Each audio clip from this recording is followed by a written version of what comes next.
So Craig, a 2-1 victory, though it ought to be more. What were your thoughts on the performance? I think that's probably our best performance this year, really. I think overall, I think at half time we probably, we've hit the bar twice in the first half. Mac has gone through, had a great opportunity to score. Obviously could have gone in at half time, comfortably, I think 2 or 3 up. But played the right way as well. I think I've just said to the end, we haven't got frustrated today and lumped it. We've actually got it down, played, moved it quick, and caused them problems. And you see in the second half, obviously fair play to them. They took advantage on the set play. We switched off. Quite a little disappointed on that, but then again, we've had 2 set plays and scored, and probably could have been another if we took the penalty. So, all in all, against a very good side that where they are in the division for that reason, for being a good side, I'm really pleased with today's performance. You mentioned about playing the right way, getting the ball down. Is this something that it's finally clicked for your side? I wouldn't say finally clicked. I think this week basically what we've done this week is kind of right at the beginning of the week is try to sit down as a management team and say, look, let's get back to basics. Let's look at an identity that we've got.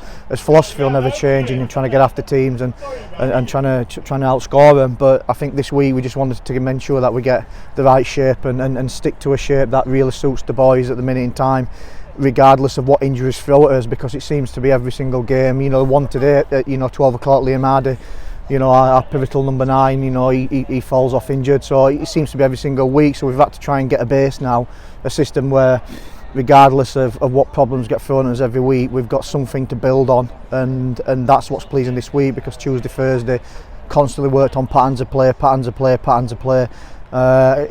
think it's probably been a little bit boring for the boys, but I think they've got the fruits of the labour and the rewards today. Obviously they scored the goals, but just how colossal were Adam Watson and Gibbons together today? I thought all the back four, and I think Cody Crummett as well in the pivot. I think as a back 5 they were rock solid.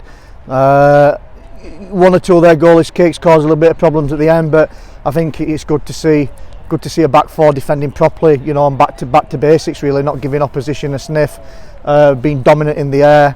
Really pleased with all the back 4, back 5, if you want to call it. Just to hone in on Adam, though, a couple of frustrating weeks for him. But to have him back in and show his qualities, that must be pleasing.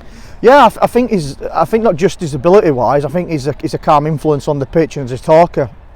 You could see with Macca's penalty as well. Look at the ball is a switch from him, so he's really good with his feet. And on our sort of pitch, you've got to be able to do that. So I think for him, he's had time out. I still think he's not where he needs to be, but he's put a great performance in. It's 90 minutes underneath his belt. He got 90 minutes. Fair play to him. If the lads don't play here, they do go with the development side. We're strictly giving people game time in that way, and he's gone and done it. He's dusted himself down. He's done that. So he's played 90 minutes, and again, same to him. He's got rewards today, but the pleasing, I think, thing for myself as a management team, as a club, there's plenty more left in the tank with him and plenty more progression.